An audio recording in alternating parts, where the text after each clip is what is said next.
So here are some impacts of microaggressions. I'm not going to focus on all of them. I've already hit on several. I'd like to talk about mental health and education and physical health.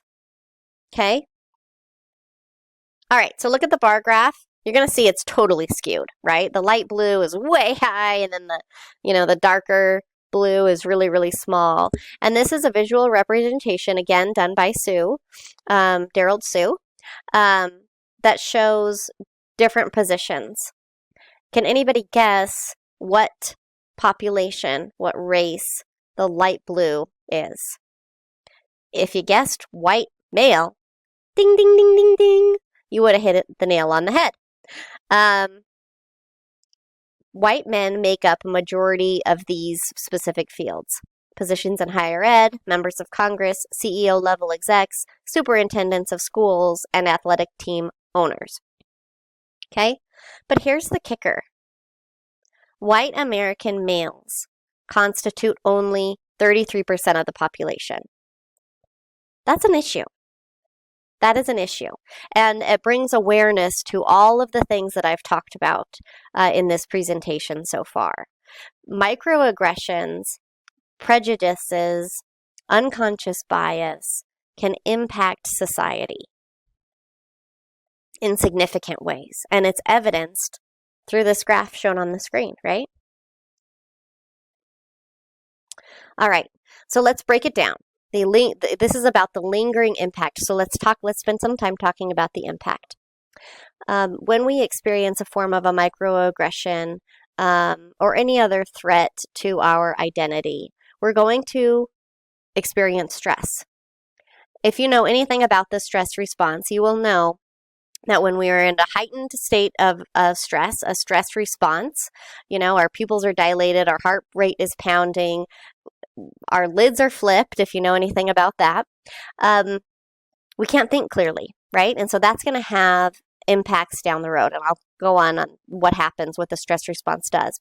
So we're going to experience stress in certain situations. We're also going to experience a loss of belonging. As humans, we crave connection. We crave connection. We have to have it in order to lead healthy, productive lives. And when we are feeling attacked or poked constantly, we're going to not feel very safe, and we're going to not feel like we belong. Once this happens, once we experience stress, we're going to have a harder time sleeping, right? We have to have sleep in order to function. Our brains need sleep, our bodies need sleep, and so lack of sleep is going to have impacts down the road. Also, our mood. When we're highly stressed or we don't feel like we belong, our mood is going to be impacted. Additionally, our friends are going to be different. When we are in heightened stress states, polyvagal theory says that when we are in a constant state of hyperarousal, stress, right, we are going to surround ourselves with other people who are in the same state as we are, which is further going to perpetuate our hyperarousal, okay? So think about the angsty teenager, right, who already doesn't really feel like they belong. They're not maybe doing well in school. Their parents are constantly on their backs. They're super stressed out. They are going to attach themselves to other friends who have the same experiences, right? Because that's gonna form like their sense of community. That's gonna meet their need for human connection. They're meeting their friends are similar to them. But when we're both in this hyper arousal state, we're not going to do anybody any good. We're going to make poor decisions because we're not thinking logically, right? We're going to get each other into trouble, right? And so it's a vicious cycle. But if we have one person who is that safety net, one person who believes in us, maybe it's a teacher or a parent or the librarian or aunt or uncle or whatever, that one person can help ground us. They can be that safe person. They can lower our levels of arousal, right? And they can make us feel safe, and they can make the difference. Just one person, okay? But anyways, let's keep going here.